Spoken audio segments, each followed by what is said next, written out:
Good evening, नमस्ते, जय ओंकार। कैसे हैं सभी? Let's start. आ जाए।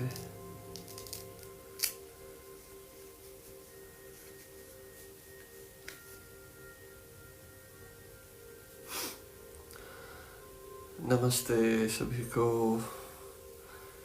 जय ओंकार। उस ओंकार ध्वनि की जय हो हमेशा,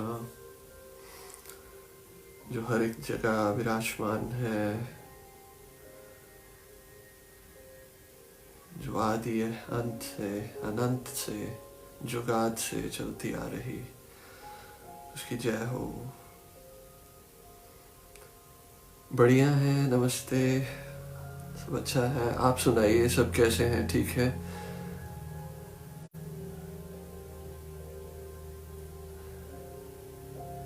परमजीत जी नमस्ते। ठीक है सब?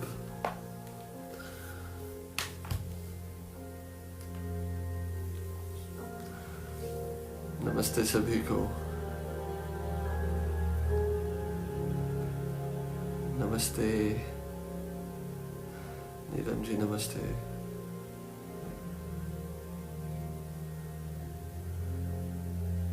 देवेंद्र पाल जी नमस्ते।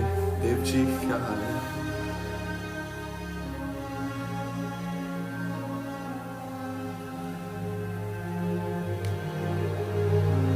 जी मैं वैसा ही हूँ जैसा था। इमोशंस, फीलिंग्स, थॉट्स, ये चीज़ें नहीं रुकेंगी। बट हमारे अंदर एक ऐसी चीज़ है जो बचपन से जन्म लेते हुए जैसी थी, वो वैसी की वैसी है। अगर ये याद रखा जाए तो आप इधर उधर नहीं भटक सकते। नमस्ते सभी को। तो मैं सबसे पहले तो ये पूछूंगा कि पिछले जितने भी सेशंस चले, उन सेशंस में जो मेडिटेशन करवाई और जो हमारा सत्संग कन्वर्सेशंस हुई हैं उस सत्य के बारे में, उसके रिगार्डिंग अगर कुछ भी समझ में नहीं आया हो या कुछ पूछना हो तो जल्दी से पूछ लें।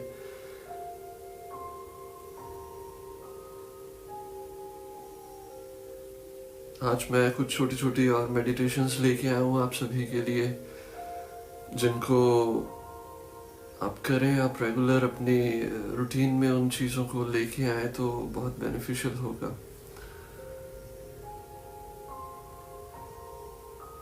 बेसिकली मेडिटेशन तो जो हो रहा है सारी चीज़ें वैसी ही हो रही हैं बट एक पर्टिकुलर एक चीज़ को हम किसी चीज़ के लिए यूज़ करते हैं तो उसे हम मेडिटेशन टेक्निक कह देते हैं। वैसे तो मेरा कहना ये है कि अपनी सारी ज़िंदगी सुबह से लेके शाम तक हर एक चीज़ को आप मेडिटेटिव कर लें तो वो आपका ध्यान बन जाएगा। जैसे मेरे गुरु ने समझाया था कि do every act as meditative till it becomes your nature. आप अपनी ज़िंदगी के हर एक चीज़ को इतने ध्यान से करें कि ध्यान आपका स्वभाव बन जाए। तो अगर इस ढंग से आप अपनी ज़िंदगी जिएंगे तो मैं कहता हूँ इससे बेहतर ज़िंदगी नहीं है। हम देख नहीं पाते, हम अपने विचारों को ही सत्य मान के उनके साथ में जुड़ जाते हैं और उन विचारों के साथ में रह के ही हम अपनी ज़िंदगी को समझ लेते हैं कि हमारी ज़िंदगी ऐसी है, हमारी ज़िंदगी ऐसी है, डर है, दुख है, पेन है, खुशियाँ हैं। बेसिकली ये अपनी ज़िंदगी को ये चीज़ें देना है क्या, आपने अपने विचारों के साथ में जुड़ना ही तो है। ज़िंदगी तो ज़िंदगी है, it's so simple, it's so natural and it's very normal. इसको कॉम्प्लिकेटेड तो एक इंसान अपने थॉट्स और अपनी फीलिंग्स के साथ में बना देता है, अदरवाइज तो life is so simple. Life तो ये है कि आप जिंदगी जी रहे हैं, उसका मतलब ये है कि आप सांस ले रहे हैं। क्या उस सांस लेने में आप कुछ कर रहे हैं? नहीं कर रहे हैं ना, तो वो जो सांस चल रही है वो आपकी जिंदगी है। It's super simple. अब इस सांस लेने को कभी बोला है कि ये गंदी सांस ले रहे हैं, ये अच्छी सांस ले रहे हैं? सांस ले रहे हैं, गंदी भी हो तो अब ये थोड़ी ना कहोगे मैंने लेना छोड़ देना है, रुक जाता हूं, जब अच्छी सांस आएगी तब लूंगा। ये सांस हमें ये भी बताती है कि हर एक चीज को एक्सेप्ट कैसे करना है। गलत से गलत धुआं भी हो घर में तब भी आप सांस लेना नहीं बंद करोगे, और करोगे भी कुछ मिनट के लिए, उसके बाद में आपको सांस तो लेना ही पड़ेगा, वो धुआं तो अंदर जाएगा ही जाएगा। Life is so simple like that. अब इसको कितना कॉम्प्लिकेटेड बनाना और कितना अच्छा बनाना ये आपके हाथ में है। जय बोले बाबा। मेरी बात समझे? इतनी सी बात भी अगर समझ लोगे तो काफी जिंदगी को समझ पाओगे आप, और अगर एक बार समझना शुरू कर दिया तो आगे की ओर निकल जाओगे। समझ में आई मैंने जो बात समझाई आपको?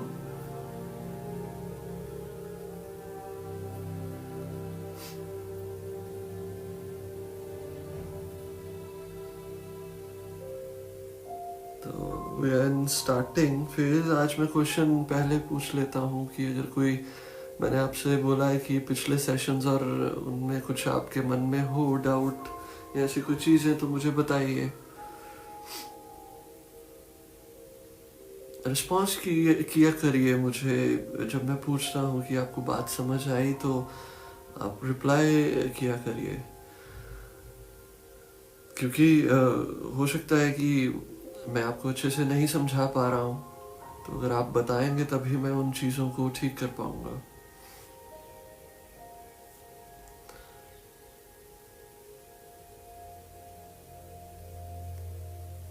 नमस्ते सभी को। करमजीत जी नमस्ते।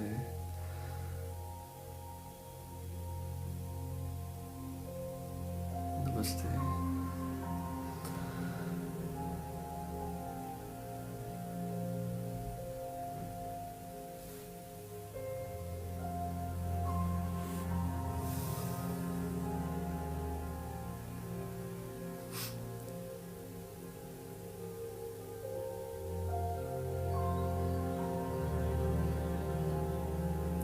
नहीं उमा जी, सभी ने प्रेशर पॉइंट्स नहीं बताए थे।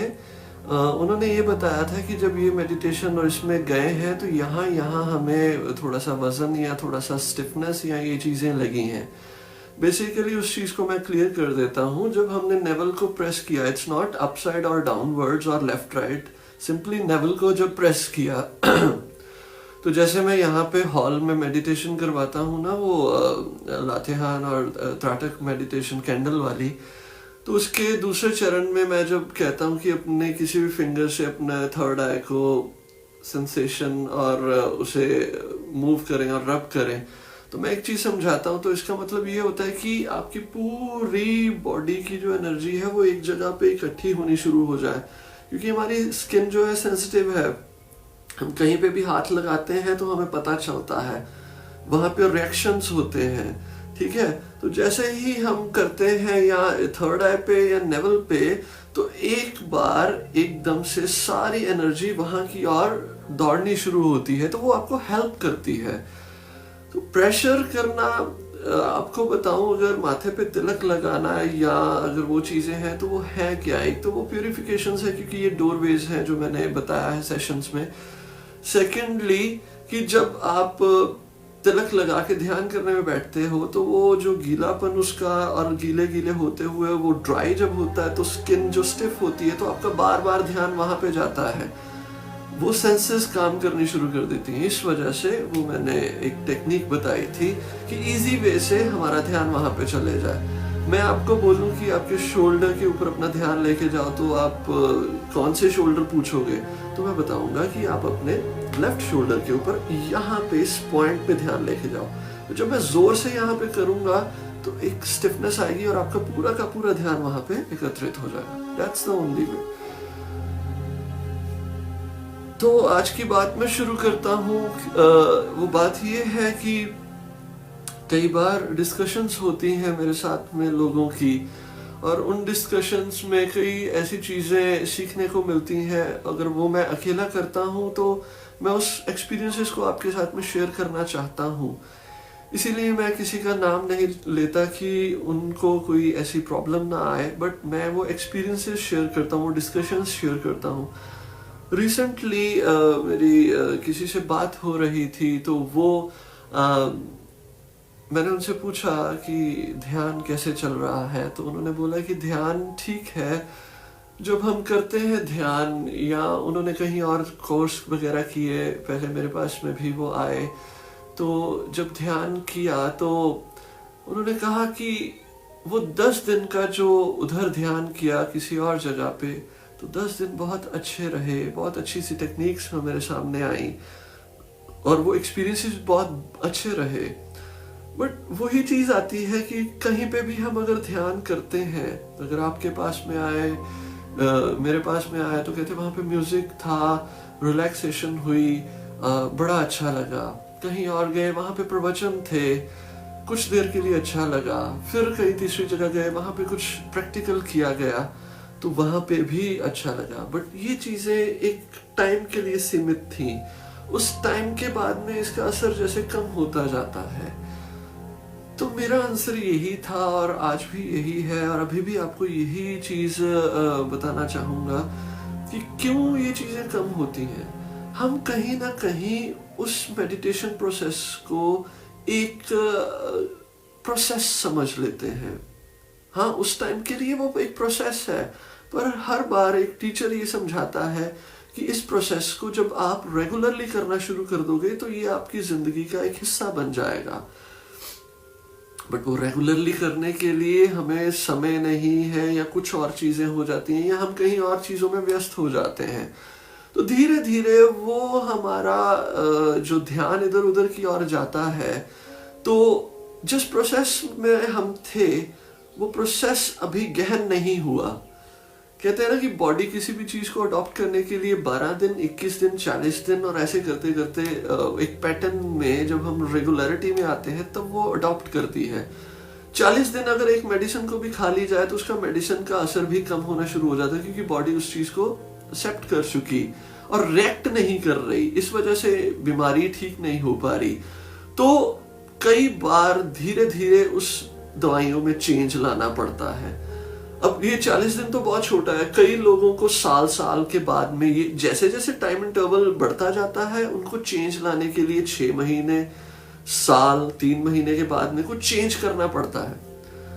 जैसे मैं जिमिंग भी करता था, तो जिमिंग अगर रेगुलर करना शुरू कर दूं तो मेरी बॉडी एक टाइम पे आके वहां तक रहती है, उसके बाद में वो एक स्टेबिलिटी में आ जाती है। फिर क्या होता है कि बॉडी बिल्डर्स या जिमिंग करने वाले कुछ गैप लेते हैं, वो ऑल्टरनेटिव डेज में आना शुरू हो जाते हैं। ऑल्टरनेटिव डेज में ये होता है कि वो दोबारा फिर उस चीज को रिएक्ट करती है। मीन्स कि यहाँ पे मैं ये समझाना चाहता हूं कि एक रेगुलरिटी होनी बहुत ज्यादा जरूरी है, और यही चीज माइंड भी करता है। आप एक ही विधि के ऊपर टिके रहो तो धीरे धीरे आपका मन उबना शुरू हो जाता है। तो अनंत विधियां हैं इस दुनिया में। आप बैठे बैठे अगर अपने किसी भी हिस्से के ऊपर ध्यान देना शुरू कर दो, वो आपका एक ध्यान ही बन जाएगा। अब जैसे मैं आपको एक छोटा सा ध्यान प्रयोग बता देता हूं, आप उसे कर सकते हैं प्रैक्टिकली। वो ये है कि आप घर पे बैठे हो, घर पे बहुत ज्यादा लोग हैं, कंजेस्टेड हैं सभी, ठीक है। तो आप क्या करोगे, आपके अंदर आएगा मेरे लिए ध्यान की कोई अवस्था बन नहीं रही, कोई पोजीशन बन नहीं रही, मैं क्या करूं, किस वजह पे और कहाँ पे ध्यान करूं। यहाँ पे तो लोग किचन में काम कर रहे हैं, वहां पे ये चीजें हो रही हैं, ये हो रहा है, वहां से ये टीवी की आवाजें आ रही हैं। तो it's a very beautiful meditation. मैंने उसको नाम दिया डिस्टर्बेंस मेडिटेशन। हाँ, डिस्टर्बेंस मेडिटेशन। इस चीज को मैंने प्रयोग किया था गुरुद्वारे और मंदिरों में जाके, जहां पे बहुत ज्यादा रश होता था। मैं वहां पे बैठ जाता था, या जब बैठता हूं तब मैं इस चीज का प्रयोग करता हूं। शायद वो मैं आपको बताऊं तो हो सकता है कि आप इस चीज को बहुत ब्यूटीफुली कर लो। क्या करोगे, आप सिंपली बैठ जाओगे। और यहाँ पे ये भी बात आती है कि अगर आप सभी के सामने बैठे हो, आंखें बंद कर लोगे, तो आपके मन में ये आएगा कि ये क्या सोचेंगे क्या नहीं। तो इसमें आंखें भी नहीं बंद करनी। सिंपली आप कहीं पे भी बैठ जाओ, क्रॉस लेग्स करके बैठ जाओ, आप चेयर पे बैठ जाओ, काउच पे बैठ जाओ सिंपली। क्या करोगे, कोई पर्टिकुलर जगह नहीं, जहां पे भी बैठे हो, बैठे बैठे अपने से 3 फीट की दूरी पे नीचे सिर्फ देखना शुरू कर दोगे। सामने नहीं, ऊपर नहीं, नीचे। वो जमीन को देख लो, ये सामने टेबल पड़ा है उसके ऊपर देख लो। फॉर एग्जाम्पल जमीन पे देख रहे हो, बट वहां पे ऐसा सच कुछ देखने वाली जगह चीज है ही नहीं, किसको देखें? यही पॉइंट है। जो दिखाई दे रहा है वो खाली फ्लोर हो, या कोई टाइल्स लगी हो, या वुडन फ्लोर हो, कुछ भी हो। जज नहीं करेंगे, सोचेंगे नहीं मैं क्या कर रहा हूं, खाली वहां पे देखना शुरू कर देंगे। It's not a concentration. Concentration है किसी एक पॉइंट के ऊपर फोकस करना। यहां पे मैं ये कहता हूं कि जज नहीं करना, थोड़ा बहुत आंख इधर उधर भी हो जाए तो हो जाने दो, बस 3.5 या 3 फीट की दूरी पे आप सिर्फ देखते रहेंगे। आंखें भी बंद होती होंगी, हो जाने दो। कंसंट्रेशन में आंखें नहीं बंद करते, यहाँ पे आंखें भी बंद होती हो, देखते जाइए। 1-2 सेकंड का पॉज लेके फिर आंखें खोल के फिर देखना शुरू कर दें, देख लें। देखते देखते आप देखेंगे उस 3 फुट की जगह पे, पर आपका कान सुनेगा आपके साथ में होने वाली सारी डिस्टर्बेंस वॉइसेस को।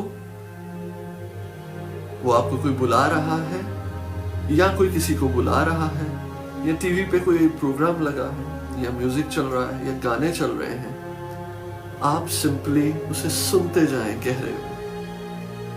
मैं बच्चों को ये करवाता हूँ तो कोशिश करता हूँ, तो उनको बोलता हूँ कि आप साउंड्स काउंट करो, कितनी साउंड्स आ रही हैं। मैं बाद में पूछूंगा जब बच्चों की मेडिटेशंस होती हैं तो अगर आप भी करना चाहें तो आप कितनी अलग अलग तरह की ध्वनियां हैं उसको गिनना शुरू कर दो। वो घर के बाहर कोई कुत्ता भौंक रहा हो उसे भी सुन लो, चिड़ियां चहचहा रही हो उसे भी सुन लो, घर में कोई भी आवाजें आ रही हो उसे भी सुन लो, किचन में कोई काम कर रहा हो, एक स्पून नीचे गिर गया उसकी ध्वनि आती है उसको भी सुन लो, एयर कंडीशन चल रहा है उसकी ध्वनि आ रही है उसको भी सुन लो। ठीक है, ये फर्स्ट 3 फीट की दूरी पे जो देखना है उसे देखते रहो। सेकंड, जो भी आवाजें आ रही हैं उसको ध्यान से सुनना शुरू कर दो। थर्ड, उस 3 फुट देखते देखते उस 3 फुट की दूरी के बीच में से कोई गुजर जाए उसे वेलकम करो, या उस 3 फुट के बाहर भी अगर आपको दृश्य नजर आए, कोई आपके सामने से निकल जाए तो उसे भी वेलकम करो। आपके पीछे से कोई निकल जाए उसे भी वेलकम करो। निकलते निकलते आपको किसी की ठोकर लग जाए, शुक्रिया अदा करो, धन्यवाद करो। 5 मिनट ये प्रयोग 21 डेज के लिए ये चीज करके देखो। और उस टाइम पे करना जिस टाइम पे बहुत ज्यादा ये चीजें हो, अभी फ्री हो, घर पे हो, ट्राई इट, देखना आपके अंदर कितनी चेंज आएगी। समझ आई मेरी बात? अच्छा लगा ये टेक्निक? मैं इसे करता था गुरुद्वारे और मंदिरों में। जब मैं जाता था तो मैं अंदर नहीं जाता था या ऐसा कुछ नहीं, यानी कि जाके एक मूर्ति या गुरु ग्रंथ साहिब जी के आगे बैठ गए। मैं जहां पे लोग ज्यादा बैठे होते थे वहां पे बैठ के सिर्फ अपना ध्यान जो 3 फुट पे है वहां पे एकत्रित कर लेता था। मेरे लिए ईश्वर तो वहां पे भी है, मेरे लिए ईश्वर जो साथ में बोल रहे हैं उसका भी है। हर एक जगह पे वो ईश्वर है, वही ऊर्जा काम कर रही है। ठीक है, तो इस प्रयोग को करके देखें, आपको बहुत अच्छा लगेगा, सुकून आएगा। किस चीज का? जिस चीज से इरिटेट होना था, अब उस चीज को ही तो मैं एक्सेप्ट कर रहा हूं, है ना? तो डू इट। इसी चीज से ना एक मुझे स्टोरी याद आ गई, लैला मजनू की। वो स्टोरी सुनाता हूं, अच्छी लगेगी आपको। It's bit emotional. ये प्यार करने वाले ना अनोखे थे, तभी आज तक इनको जाना गया और इनकी कथाओं को या इनकी स्टोरीज को बताया गया। इनमें स्पिरिचुअलिटी थी। लैला मजनू नाम से लगता होगा कि मुस्लिम्स थे, तो इनका वास्ता पड़ता था अल्लाह के साथ, खुदा के साथ। तो उनकी प्रेयर में नमाज सबसे ज्यादा गहन होती थी, नमाजी होते थे। तो जब लैला और मजनू बिछड़ गए, मजनू एक सहरा में खो गया, एक रेगिस्तान में खो गया। गुजरता गया, कपड़े फट गए, पैरों में छाले पड़ गए, लुट सा गया। सिर्फ उसको लैला का ही प्यार भीतर नजर आ रहा था और कुछ भी नहीं नजर आ रहा था। सिर्फ उसकी मस्ती में वो चलता गया। उसको ये भी नहीं पता चल रहा था कि धूप है, सूरज सर पे है, नीचे पाँव में गरम रेत है। तो चलते चलते शाम का वक्त आया। तो शाम वहां से कारवां गुजर रहा था। कारवां में एक इंसान नमाज पढ़ने के लिए उसने मैट बिछाया और नमाज पढ़ने लग गया, मक्का की तरफ मुख करके। नमाज पढ़ता पढ़ता इतने में मजनू वहां से निकलने लग गया। जब मजनू वहां से गुजरने लगा तो वो उस नमाजी के आगे से गुजर गया। तो एकदम से नमाजी उठा और उसने मजनू को पकड़ा और बोला कि तू पागल है, तू काफिर है, तुझे इतना पता नहीं कि जब कोई इंसान नमाज पढ़ता हो तो उसके आगे से नहीं गुजरते। वो अपने अल्लाह से, अपने खुदा से गुफ्तगू कर रहा होता है, कनेक्शन बना होता है। तुझे पता नहीं चला कि मैं नमाज पढ़ रहा हूं।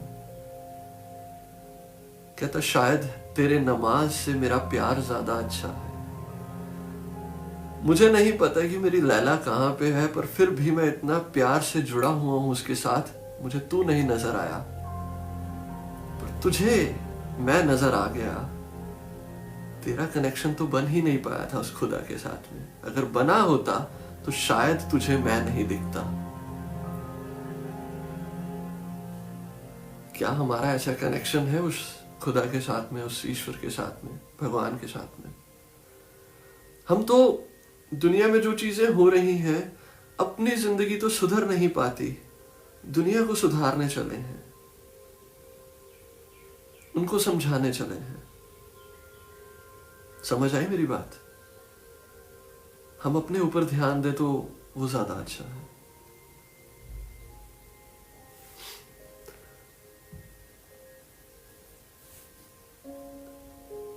घर पर है तो बेवजह बहस भी हो जाती है और दिल भी दुखता है, कभी कभी रोना भी आ जाता है। तो उस टाइम पे क्या करें? इतना दिल दुखता है कि किसी को बुलाने का दिल नहीं करता। रश्मि जी, ये तो कल वाला टॉपिक है ना। दिल तब दुखता है जब आप एक्सपेक्ट करते हो कि आपको कभी ऐसा भी किसी ने बोलना होगा, या आपने जरूर उनके लिए कुछ अच्छा किया होगा जिसके अफसाने में उन्होंने कुछ आपसे बुरा कह दिया होगा, तभी दिल टूटा होगा। आपने सोचा भी नहीं होगा कि हाँ मुझे भी ऐसा वो बोल सकते हैं। तो इस अगर कंडीशन में हो तो क्या करना चाहिए? डू दिस मेडिटेशन कि 3 फुट तक रहो और इन सारी चीजों को सिर्फ सुनते रहो। जज मत करो, एनालाइज मत करो। वो जो बोल रहे हैं सिर्फ उनको सुनो, अपने ऊपर मत उड़े लो। वो सामने आते जाए, निकलते जाए, इतना ही बहुत है, इससे ज्यादा कुछ नहीं करो। जी कविता जी, इससे एक्सेप्टेंस ही आएगी।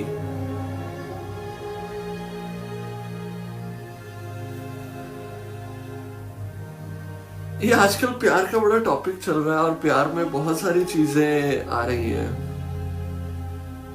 एक और चीज समझाऊं आप लोगों को, अच्छी लगेगी, उसे भी ध्यान बना लेना।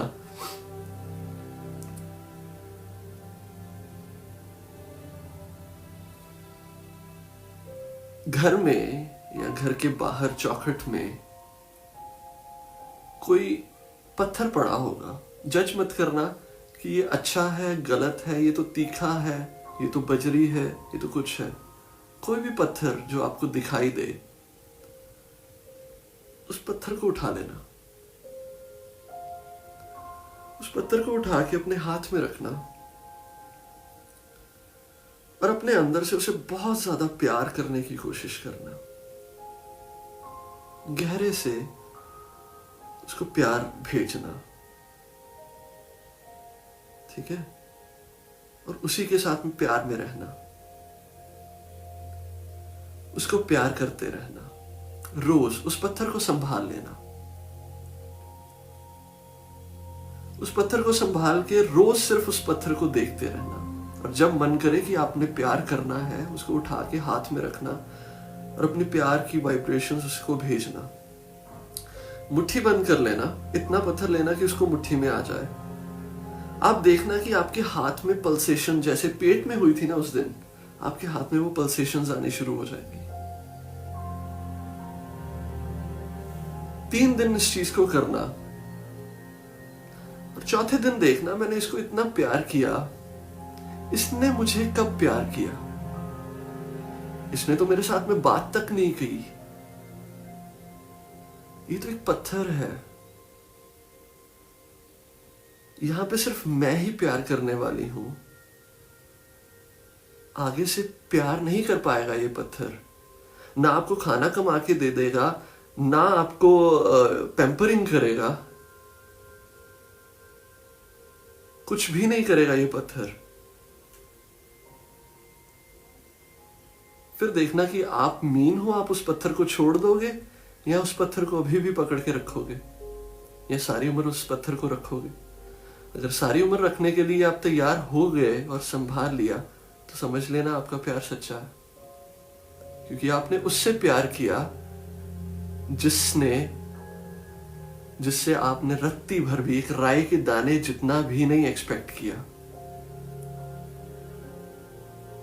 आपने उससे प्यार किया जो आपको कभी हर्ट भी नहीं कर पाया, क्योंकि आपकी एक्सपेक्टेशंस ही नहीं थी, क्योंकि वो एक पत्थर था। आप बदल जाओगे, ट्रांसफॉर्म हो जाओगे। पता है गीता और कुरान और गुरु ग्रंथ साहिब में क्या लिखा है? इस दुनिया में सिर्फ ईश्वर ही है जो आपका सहायक है। आज अगर एक कोरोना वायरस हो गया किसी को, तो लोग भी रोकते हैं कि तू मत जाना, कहीं तू मत उसके साथ में चला जाएगा तो इन्फेक्टेड हो जाएगा। घर का ही कोई सदस्य हो तो नहीं जा पाओगे आप। मन में ये भी आ जाएगा कि चलो बेटा है, बच्चा है, जो होना था वो तो होना ही था। लोग भी आपको यही समझाएंगे। इस महामारी को तो आप देख रहे हो, क्या उस महामारी को देखा जो युगों युगों से चलती आ रही, जिसका कोई इलाज नहीं? वो मृत्यु है। मृत्यु का कोई इलाज नहीं है, वो सदैव से चलती आ रही है। उस महामारी में तो कृष्ण भी आए, राम भी आए, गुरु नानक भी आए। फर्क सिर्फ इतना था कि उन चीजों को हमने एक्सेप्ट कर लिया एक डेथ के रूप में।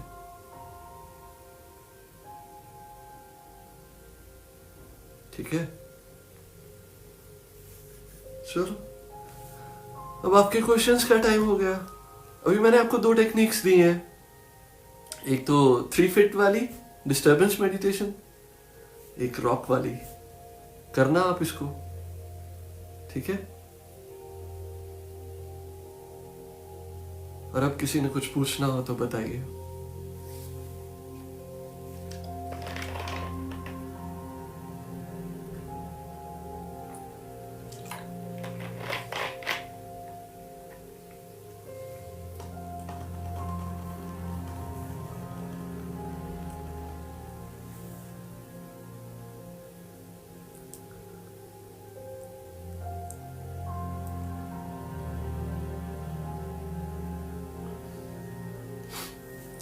ये एक्चुअली हमारा माइंड ही है जो आपकी जिंदगी बना रहा है, और हमारा माइंड ही है जो हमारी जिंदगी खत्म कर रहा है।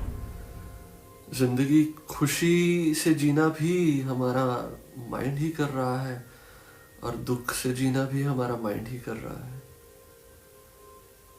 यही मैं कल समझाने की कोशिश कर रहा था। अगर आप इन दुखों से, इन पीड़ाओं से और इस चीजों से बचना चाहते हो कि मेरा करीबी ही मुझे दुख दे रहा है, तो कहीं ना कहीं आप ये एक्सपेक्ट कर रहे हो कि वो मेरा करीबी है और मैं उसका करीबी हूं। इतनी सी बात भी एक्सपेक्टेशंस है और आपको तोड़ देंगी 2 मिनट में।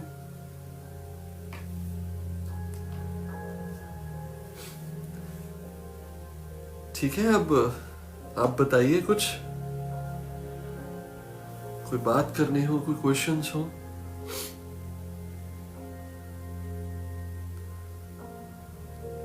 तो पता चला अब लैला मजनू भी कितने बड़े भगत थे। शायद 100 गुना हमसे ज्यादा ऊपर के होंगे।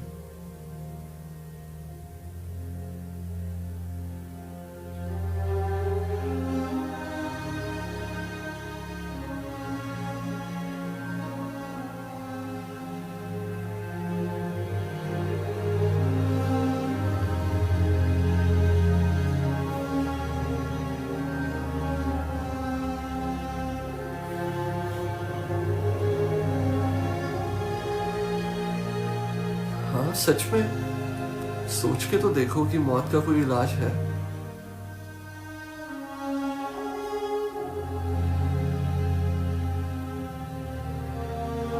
जी कविता जी, ऐसा हो सकता है कोई अच्छा या बुरा कहे तो आपको फर्क ना पड़े।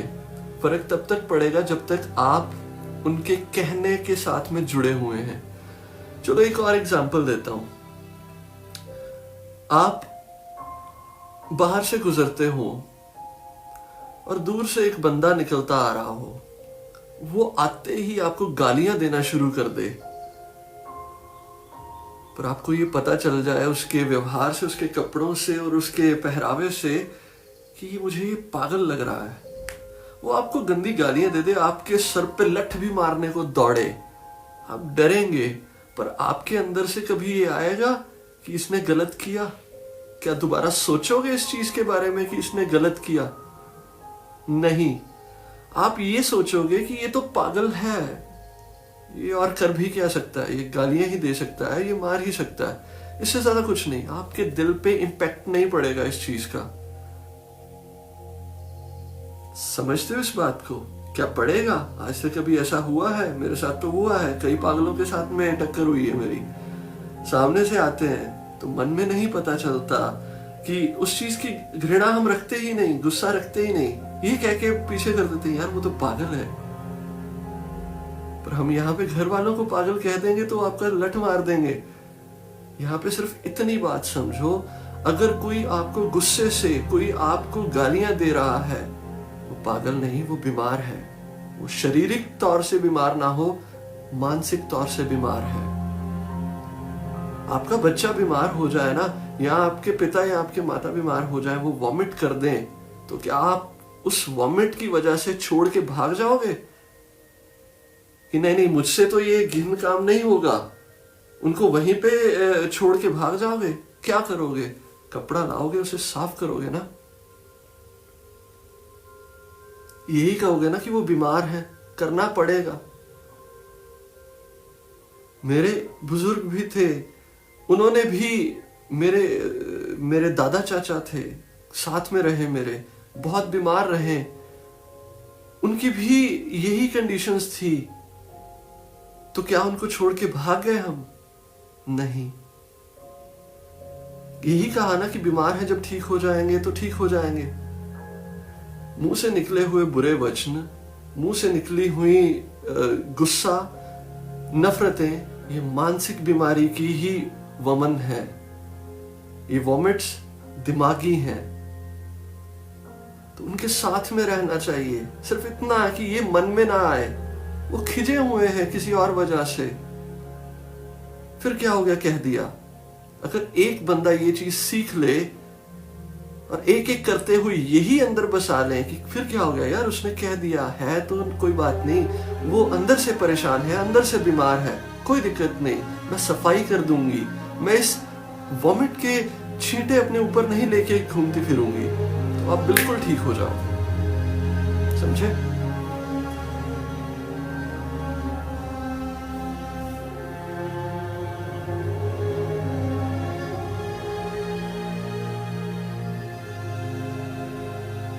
हाँ, चीट किया है,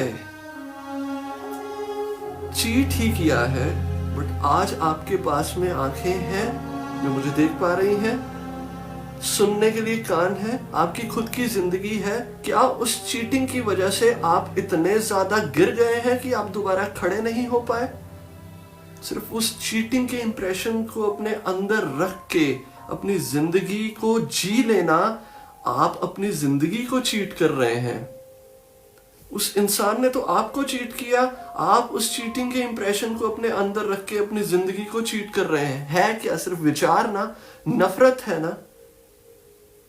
उस बंदे ने किसी भी कारण से आपको चीट किया हो, कुछ भी किया हो, क्या आप वैसे बनोगे? क्या आपका मन का सुकून तभी मिलेगा कि हाँ मैं भी चीट करूं तभी ये चीज होगी? बशर्ते उसको तो चीट कर नहीं सकते क्योंकि वो तो ऑलरेडी आपसे दूर जा चुका होगा। फिर क्या आप किसी और को चीट करोगे? क्या ये प्रोसेस ऐसे ही चलता रहेगा? और कितनी देर के लिए ये चलता रहेगा? तो भैया ये सिर्फ चीट, ये गिल्ट, ये फेयर्स, ये सिर्फ इंप्रेशंस हैं। मैं कहता हूं चलो आपके अंदर इस चीट के लिए एग्रेशंस भी हो। This is a very simple tip. एक पेन और पेपर ले लो, उस बंदे के लिए जितनी गालियां हैं अपने अंदर से, जितना कुछ भरा हुआ है, लिखना शुरू कर दो। बेअंत जो चीजें आपके अंदर भरी पड़ी हैं लिख दो, लिख दो। लिखने के बाद में उस पेपर को फाड़ देना और ये ध्यान में रखना कि ये जो सारा गंद लिखा है ये मेरे अंदर ही था। निकाल दिया, फाड़ दिया, फेंक दिया। और उतने दिन तक उसको गालियां लिखते जाओ जितने दिन तक ये गालियां कम ना होती जाए। और मैं आपको चैलेंज करता हूं विद इन फ्यू डेज, 3 और 4 डेज या 7 डेज में ये मोर देन 80% कम हो जाएगी। इसको लिखते जाओगे ये चीजें और खत्म हो जाएंगी। निकाल दो, फिर वॉमिट कर दो। अंदर जो भरा हुआ है गंद उसको निकाल दो, क्योंकि ये अंदर भरा रहेगा तो जिंदगी खुशी से नहीं निकलेगी। ठीक है? ये जब हम मेडिटेट करते हैं या अपना काम में बिजी रहते हैं तब तक सब कुछ अच्छा रहता है, बट जैसे ही न्यूज़ देखते हैं या कोई कुछ बोल देता है, हाँ तो आपने अपने क्वेश्चन में ही आंसर दे दिया कि जब आप न्यूज़ देखते हैं या आपको कोई कुछ कह देता है वायरस के बारे में, घबराहट होनी शुरू होती है, तो आप न्यूज़ मत देखो। और अगर आपको कोई वायरस के बारे में बात करना चाहे या तो आप पीछे हट जाओ या उनको बोल दो प्लीज मेरे साथ में इस टॉपिक में बात मत करो। That's it. ऐसा लगता है कि एक्सपेक्टेशन डिजायर से आती हैं, तो क्या डिजायर को ना रखें? किसने बोला है डिजायर्स को रखो? एक्सपेक्टेशंस और डिजायर्स ये भाई बहन ही हो सकते हैं मेरे हिसाब से। डिजायर भी ये है कि मेरी एक इच्छा है और एक्सपेक्टेशन भी ये है कि मेरी एक इंसान से इच्छा है, एक्सपेक्ट करता हूं। डिजायर्स बुरी नहीं है। मैं कहता हूं शक्ति एक है, उस शक्ति को किसी भी तरफ ले जाओ। जैसे मैंने आगे भी एग्जांपल दी है कि आपके घर में तलवार पड़ी है, उस तलवार से आप अपनी रक्षा भी कर सकते हो, उस तलवार से आप किसी बेगुनाह का कत्ल भी कर सकते हो।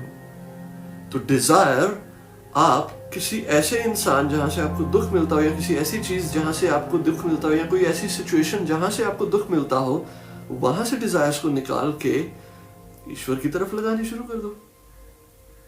बट डिजायर्स डिजायर्स ही रहेंगी, कल को ईश्वर भी धोखा दे देगा आपको। और मैंने कई ऐसी चीजें भी देखी, कई ऐसे इंसान भी देखे हैं जो ईश्वर को भी गालियां निकालते हैं कि मेरी इच्छा पूरी नहीं की। इच्छा तो इच्छा है, और मैं कहता हूं जब इच्छाओं से परे हो जाओगे तभी वो आपको दिखाई देगा। हाँ, पेपर को आप जला भी दे सकते हैं, आप उसको क्रश करके फ्लश भी कर दो, इट्स बेटर, जो भी आपको अच्छा लगे। और कोई चीज जो पहले चीटिंग वाला जो पूछा था, तो हो सकता है वो आप समझ गए होंगे। तरन जिंदल जी और महक, आप भी समझ गए होंगे जो मैं कहना चाहता हूं। जरूरी नहीं है कि सामने आग जल रही है और आप उस आग में कूदो, आपको आग में नहीं कूदना है।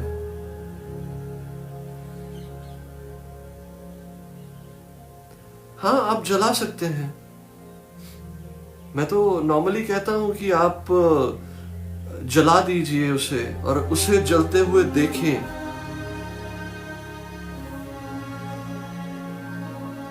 और कुछ पूछना है या और कोई बात करनी है?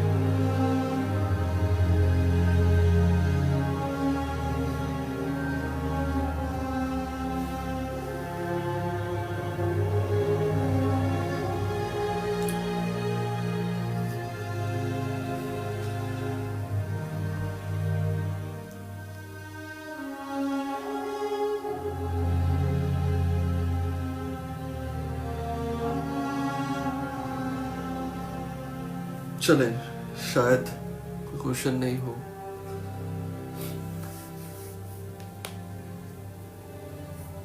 तो अभी ध्यान करेंगे आप, करवाऊं, या जो आप पहले करते आए हैं इस टाइम को उसमें भी लेके जा सकते हैं?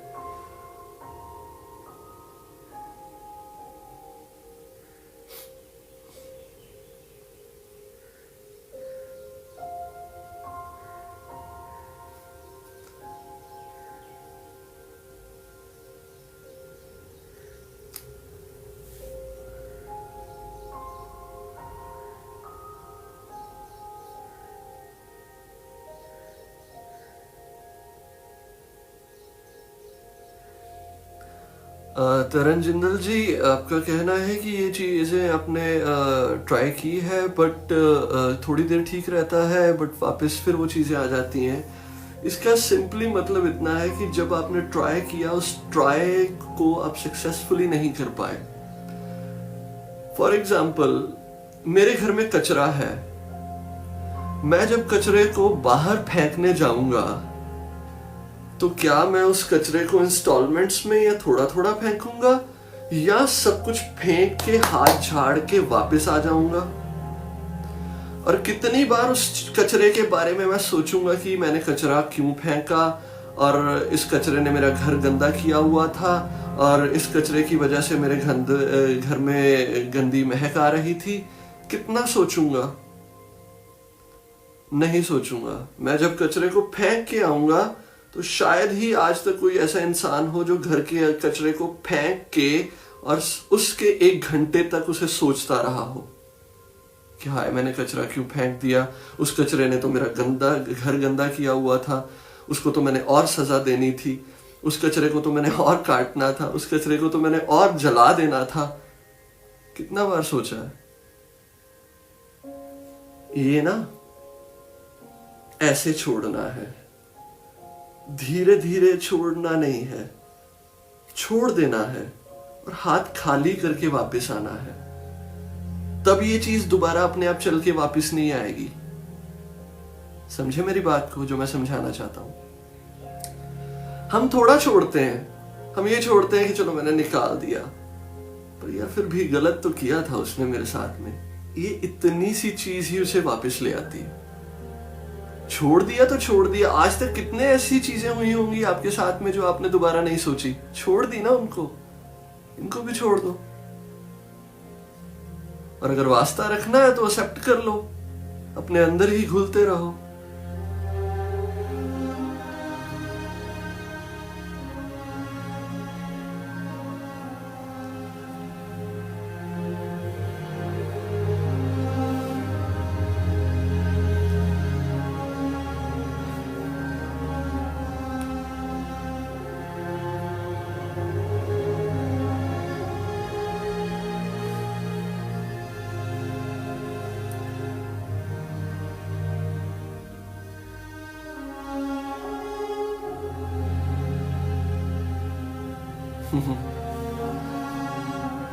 भला करने की सोचोगे ना रश्मि जी, एक हंसी वाली बता देता हूँ बात।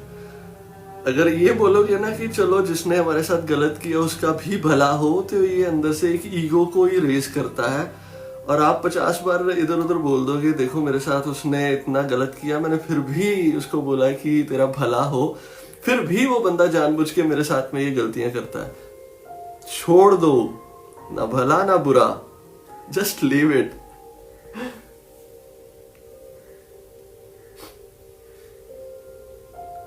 और कई बार आपको लगता होगा मेरी बातों को सुन के हंसी नहीं आती।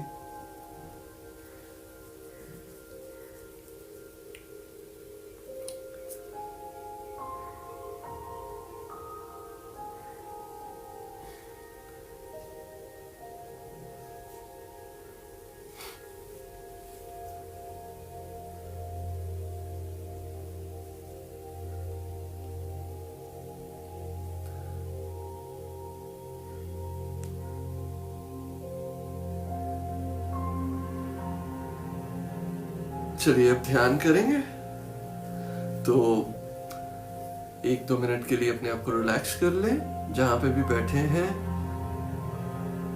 वहां पे आप अच्छे से बैठ जाइए, और जैसा भी चल रहा है एक्सेप्ट कीजिए उस चीज को, बट आप कंफर्टेबली बैठ जाइए। जो कल ब्रीदिंग एक्सरसाइज मैंने करवाई थी, आज उसको ही थोड़ा सा हम एक्सप्लोर करेंगे। मैंने यहाँ पे भी वो विधि करवाई थी, और आज भी उस चीज को मैं दोबारा करवाने जा रहा हूँ।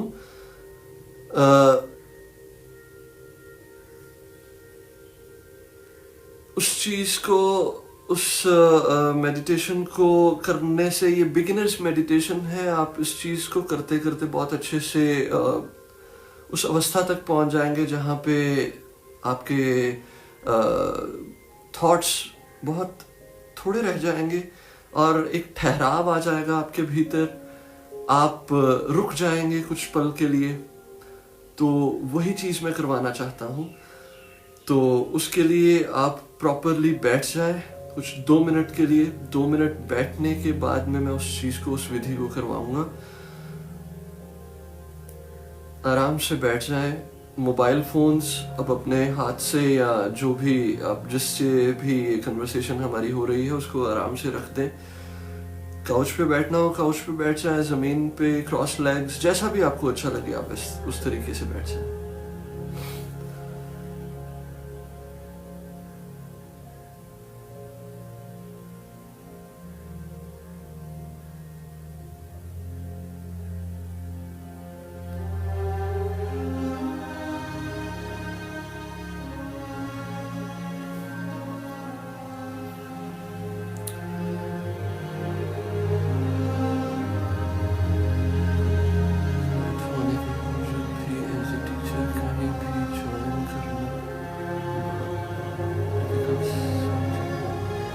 एक तरह से इंटरनल फेयर है तो क्या करना चाहिए? देखिए, हर एक चीजें, वो इंटरनल फेयर्स हो, गिल्ट्स हो, ये सारी हील होंगी मेडिटेशन से। मेडिटेशन करता क्या है, आपके इन्हीं इमोशन का सच आपके सामने लेके आता है कि जिसे हम डर समझ रहे थे, जिन चीजों को, जिन विचारों को हम गिल्ट समझ रहे थे, जिन विचारों को हम डर समझ रहे थे, ये ज्यादा से ज्यादा है ही क्या? ये सिर्फ और सिर्फ आपके कुछ विचार हैं। आप सिंपली, जैसे मेरे कुछ पिछले सेशंस हैं जहां पे मैं ये विधि सिखाई है कि आप बैठ जाइए और अपने सिर्फ विचारों को देखते जाइए। वो विचार आपके सामने आते जाए और निकलते जाए। उनको पीछे मत करें, उनको पीछे मत करें। ये नहीं कहें कि मैंने इसके बारे में नहीं सोचना, मैंने ये चीजें नहीं सोचनी, मैंने ये नहीं करना, मैंने वो नहीं करना। एक्सेप्ट कर लें एक बार। अब ध्यान से जब इस चीज को एक्सेप्ट करेंगे तो आपको धीरे धीरे ये पता चलना जाएगा कि ये सिर्फ और सिर्फ आपकी माइंड के गेम्स हैं और कुछ भी नहीं। सत्य ऐसा कुछ भी नहीं है। ठीक है, तो अभी इस चीज को मैं और लेंथी लेके जाऊंगा तो शायद मेडिटेशन का समय निकल जाएगा। तो हम जैसे ये लॉकडाउन का टाइम बीतता है तो आप आइए मेरे पास में, हम मिलते हैं, इस चीज को डिस्कस करते हैं सेशन पे, तो इस चीज को कंप्लीटली कर लेंगे। एक्सेप्टेंस मुश्किल लगती है, how can we make it easy? ऐसा लगता है कि शांति एक्सेप्टेंस से ही मिलेगी, कुछ चेंज करने की डिजायर करने से नहीं मिलेगी। भावना जी एक चीज समझी, कोई भी चीज मुश्किल नहीं है। जिस चीज को आपको करना चाहते हैं ना, वो हो ही जाएगा। जिस चीज को आप नहीं करना चाहते वो मुश्किल ही लगेगी। अब यहाँ पे डिजायर्स को खत्म करना भी मुश्किल है, उसका रेमेडी है कि एक्सेप्टेंस है, एक्सेप्टेंस करना भी मुश्किल है। तो अगर सारी चीजें मुश्किल हैं तो समझ लो कहीं ना कहीं हमारे करने की इच्छा ही कमजोर है, कहीं ना कहीं हमारे उन चीजों को पकड़ने की इच्छा ही कमजोर है, और इससे ज्यादा नहीं। चले अब सभी बैठ गए होंगे तो हम ध्यान में उतरते हैं,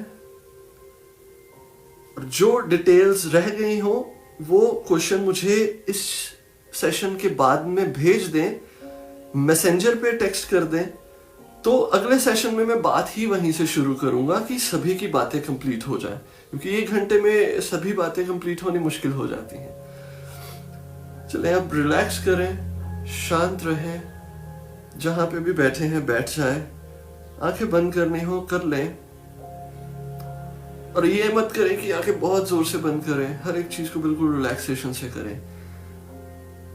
और आज इस विधि में मैं एक चीज बताऊंगा, हम अलग अलग रास्तों पे चलते हैं, means every religion different from other one.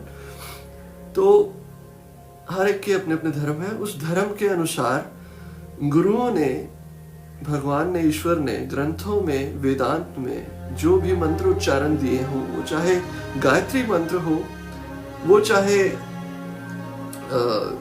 महामृत्युंजय मंत्र हो, वो चाहे गुरबानी का मूल मंत्र हो, कोई भी मंत्र हो जो आप करते आ रहे हो, जहाँ वो ओम नमः शिवाय हो, वाहेगुरु हो, कोई भी ऐसे बीज मंत्र हो जो आपके गुरुओं ने दिए हो, या आप उनको अपने फैमिली बैकग्राउंड की वजह से जो सिखाया गया, संस्कार मिले, उसकी वजह से आपको वो मिले हैं, वो एक मंत्र को चूज कर लें। तो क्या करेंगे, सबसे पहले हम अपनी बॉडी को रिलैक्स करेंगे, वो मैं आपको साथ साथ में करवा दूंगा। करने के बाद में हम कुछ मिनट के लिए ब्रीदिंग नॉर्मल लेंगे, जैसे मैं करवाता जाऊंगा। जब मैं कहूंगा कि सांस गहरी अंदर लें, उसे रोकें, जितनी देर भी रोक सकें। जब सांस बाहर छोड़ें, हम स्टार्टिंग करेंगे ब्रीद आउट से, सांस बिल्कुल बाहर छोड़ दी, पेट साथ में लग गया। जब साथ में लग गया उसे रोक दें। उस रुके हुए पल में अब महामृत्युंजय का जाप कर लें, जितनी दफा हो पाए, 1 बार, 2 बार, 3 बार। गायत्री मंत्र का जाप कर लो जितनी बार हो सके, 2 बार, 3 बार। ओम नमः शिवाय का जाप 10 बार, 20 बार, जितनी बार हो सके रुके हुए सांस में उसे करें, और धीरे धीरे फिर सांस छोड़ना शुरू कर दें। जब सांस छोड़ें तब भी ध्यान सांस के ऊपर, तब मंत्र का उच्चारण नहीं करेंगे। जब सांस गहरी भरें तब भी ध्यान उसी के ऊपर, तब मंत्र उच्चारण नहीं करेंगे। सांस जब छोड़ें मंत्र उच्चारण करने के बाद में, तब उसके ऊपर ध्यान, या सांस जब लें मंत्र उच्चारण करने के बाद में, तब ध्यान ऊपर। इनहेल और एक्सहेल के ऊपर आपका ध्यान लगा रहे, उस टाइम पे आप मंत्र उच्चारण नहीं करेंगे। मंत्र उच्चारण तब होगा जब आपकी सांस रुकी होगी, पेट साथ में लगा होगा। कोशिश करें कि पेट साथ में लगा रहे। मैं एक बार करके दिखाता हूं, उसके बाद में जब मैं टिप्स को ऐसे काउंट करूंगा, समझ लेना कि वो कोई भी मंत्र उच्चारण कर रहा हूं। Eyes close. सबसे पहले हम गहरी सांस छोड़ेंगे, वो ना मुख से छोड़ लें चाहे नॉस्ट्रल से।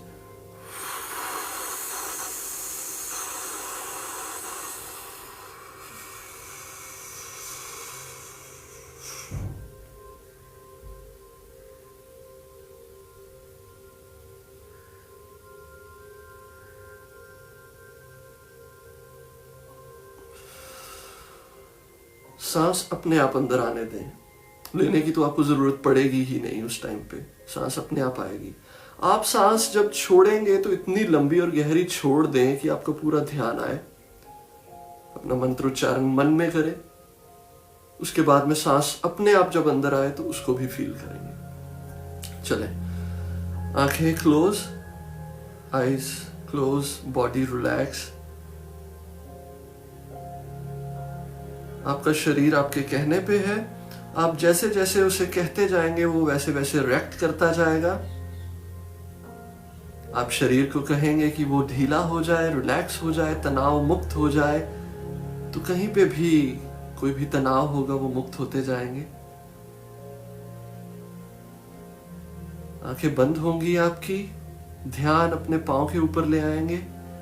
पांव की उंगलियां, एड़ियां, तलवे, पूरे पांव, लोअर बॉडी, हिप्स तक आपकी पूरी बॉडी बिल्कुल रिलैक्स होती जाए, बिल्कुल शांत होती जाए, ढीलापन आता जाए, लूज होती जाए बॉडी।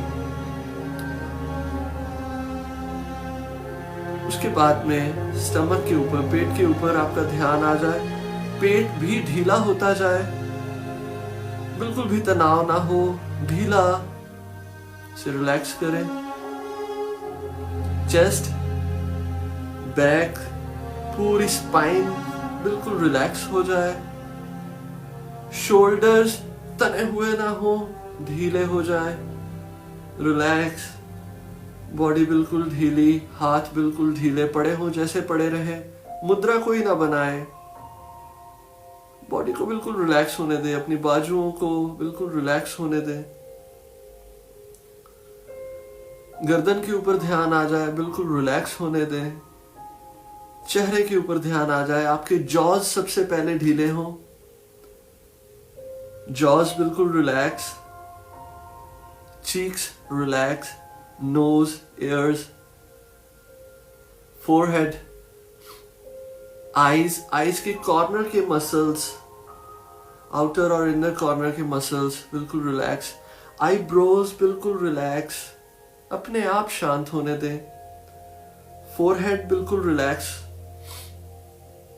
हेड बिल्कुल रिलैक्स, आपकी रूट्स तक बिल्कुल ढीली, रिलैक्स, बालों की पूरी बॉडी पांव से लेके सर तक बिल्कुल शांत और रिलैक्स हो जाए।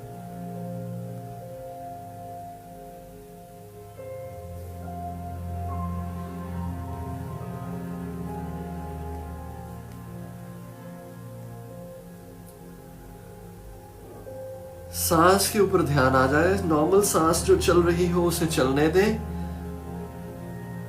1 मिनट के लिए अपनी सांस नॉर्मल जैसे चल रही हो, अपने आप सांस अंदर आ रही है, बाहर जा रही है, वो प्रोसेस चलने दें, आप उसे देखते रहें।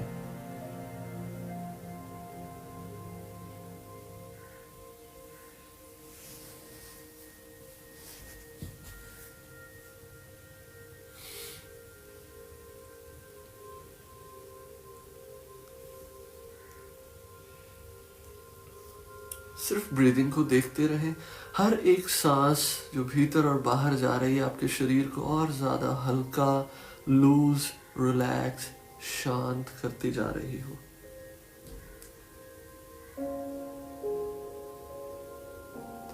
इस समय कोई भी विचार आए, किसी भी तरीके के आए, वो विचार चाहे इस ध्यान के बारे में ही क्यों ना हो कि ध्यान करने लगे हैं या ध्यान कर रहे हैं, ये भी एक विचार है, इसे भी देख लें, पीछे मत करें, कह दें कि तू भी मेरा ही हिस्सा है, आजा, आई एक्सेप्ट यू। वो बुरे से बुरे विचार, वो चाहे जेलसी के हो, चाहे किसी ने आपको चीट किया हो या किसी ने आपको कोई दुख दिया हो, कोई बात नहीं, कह दें ये सिर्फ विचार है, वो और विचार मेरे हैं, जो करने वाला था वो करके निकल चुका है। इस विचारों को देख लें, फर्क इतना रहे कि इन विचारों के साथ में जुड़ेंगे नहीं। वो बुरे से बुरे विचार हो, अच्छे से अच्छे हो, उन्हें देख लें पर जुड़ेंगे नहीं इन विचारों के साथ में।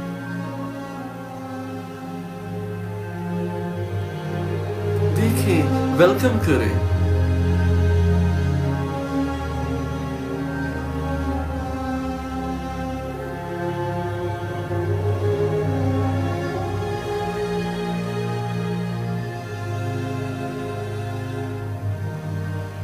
आंखें बंद, शरीर ढीला, सांस चल रही हो नॉर्मल, वो देखते हो।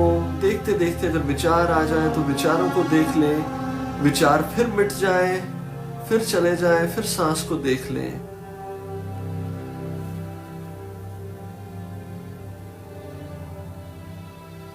और अब ध्यान सांस के ऊपर। सांस जैसे मैंने बताया था, बिल्कुल लंबी गहरी सांस बाहर छोड़ें, पेट को साथ में लगने दें, और जब सांस निकल जाए उसे रोक लें और मंत्र उच्चारण करें अपने भीतर, उसी नाभि के ऊपर। और जितनी बार भी वो कर सकें करें। जब ये बस निकल जाए कि नहीं अब तो सांस लेनी है, तो सांस ले लें। सांस सबसे पहले छोड़ें।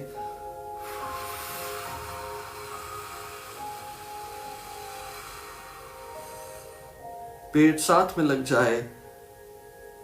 पेट लगने के साथ ही सांस रुक जाए और आप मूल मंत्र कर लें, गायत्री मंत्र कर लें, महामृत्युंजय मंत्र कर लें, या बीज मंत्र ओंकार कर लें, ओम नमः शिवाय करें, कुछ भी करें।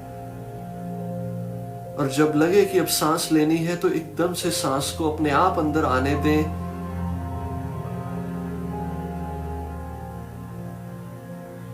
और फिर थोड़ा सा कुछ सेकंड रुक के फिर सांस बाहर छोड़ें।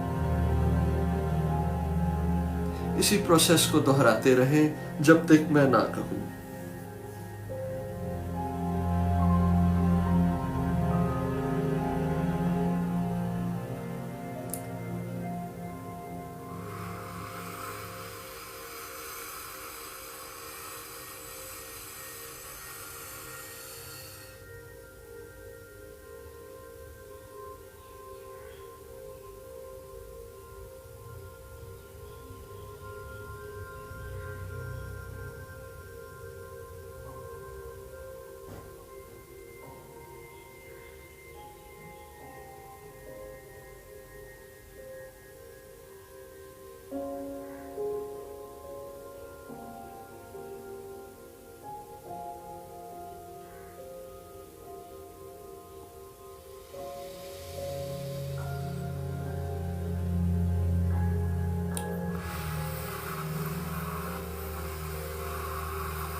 सांस रुकी होगी, मंत्रोच्चारण चल रहे होंगे। आपका चैतन्य, आपकी अवेयरनेस इतनी हो जाए कि पूरी बॉडी को फील करे, कहाँ पे क्या हो रहा हो। पूरी बॉडी महसूस करें कि वो जो जाप है वो ऊर्जा बना रहा हो हमारे भीतर। वो ऊर्जा जो सिर्फ और सिर्फ उस ईश्वर की कृपा है। आपका पूरा शरीर भर जाए उस ऊर्जा के साथ में। जब आप मंत्र उच्चारण करें सांस रोकने के बाद में, उसकी वाइब्रेशंस पूरी बॉडी में फैल जाए, रोआ रोआ ऊर्जा से भर जाए। आप इतने ज्यादा भर जाए कि जगह ही ना बचे आपके भीतर किसी और चीज के लिए। कैरी ऑन करते रहें।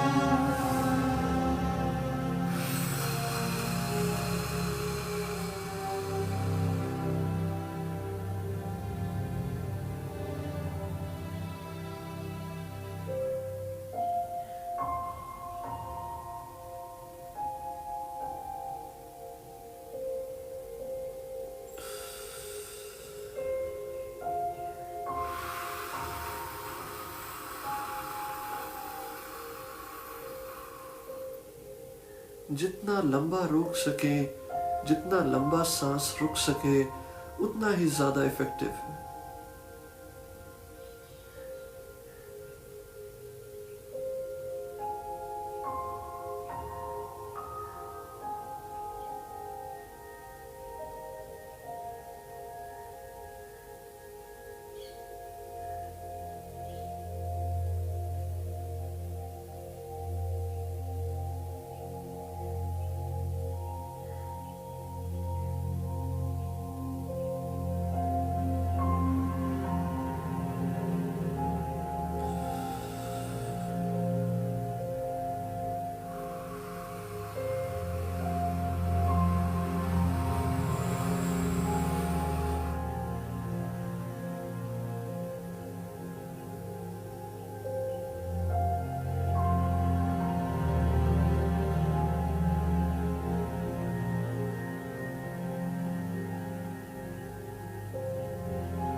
कैरी ऑन करते रहें। जितना ज़्यादा गहरा सांस लेंगे, छोड़ेंगे और दोनों सांस के भीतर के अंतराल में रुकेंगे, उतना ज़्यादा इफेक्टिव रहेगा।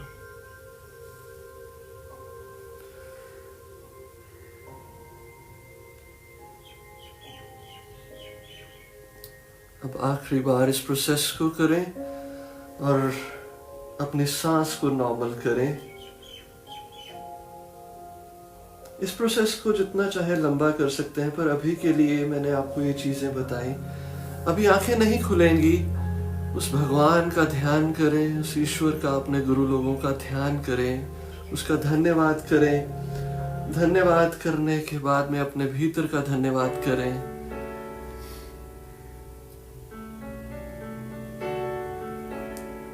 एक भीतर खुशी का एहसास, एक ठहरने का एहसास लेके आए।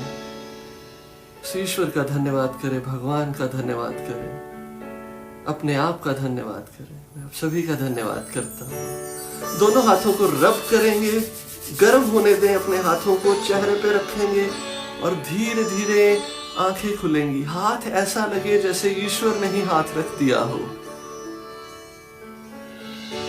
शुक्रिया अदा करें भगवान का।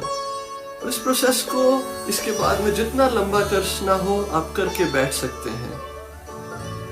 और किसी ने कुछ पूछना हो इसके रिगार्डिंग तो अभी मुझसे पूछ सकते हैं।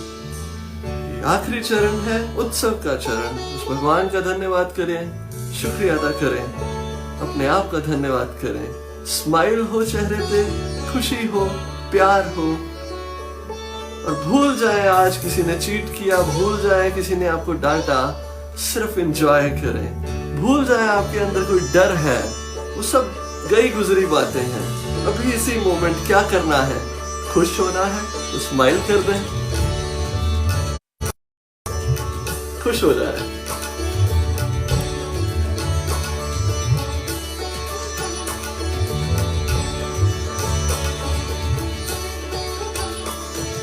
शुक्रिया शुक्रिया। कुछ पूछना हो, कैसा लगा है आपको बताइए। खुशी है, हल्के हुए, प्यार से भरे, और वो प्यार जिस प्यार में कोई एक्सपेक्टेशंस नहीं है, वो खुशी जो किसी और ने नहीं दी। ये है आप, ये है रियलिटी। अब इसको क्यों खो देते हैं? रोज इसी में रहे तो क्या होगा? समय निकालें, अपने लिए निकालें।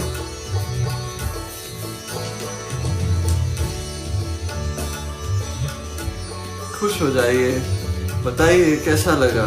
खुश हैं सभी?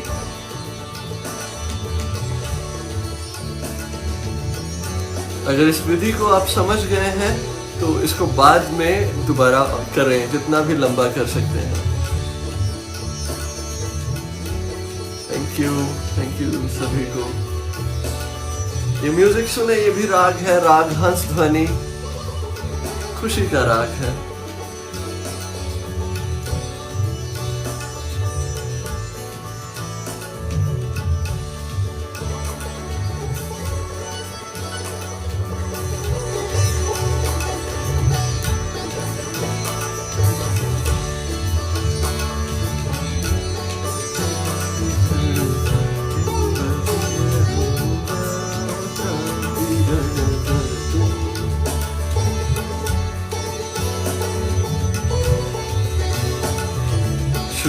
शुक्रिया शुक्रिया, धन्यवाद। भगवान का धन्यवाद करें, ईश्वर का, अपने गुरु लोगों का धन्यवाद करें, हर एक इंसान का धन्यवाद करें।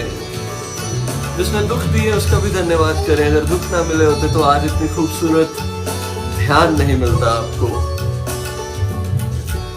और उनका भी धन्यवाद कीजिए जिन्होंने आपको इसके बारे में बताया।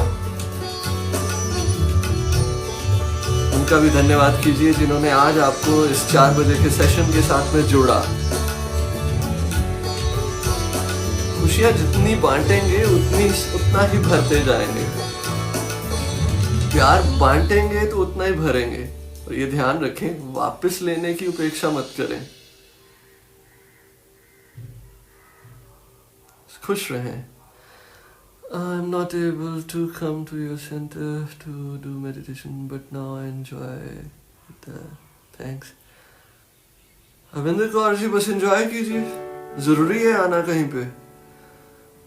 एक ही सेशन की इतनी सी ही बात अगर समझ में आ गई तो मेरे पास क्या, आपको कहीं पे भी जाने की जरूरत नहीं पड़ेगी।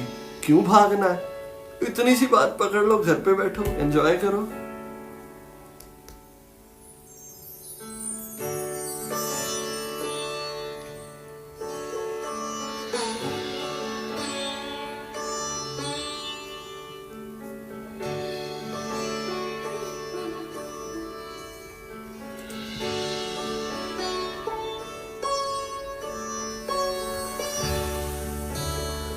तो सभी को ध्यान समझ में आ गया? अगर कोई दिक्कत नहीं है तो आज का सेशन दोबारा से सुन लें, ठीक है? तो उसके बाद में ध्यान करें, जितना लंबा ले सकें उतना करें।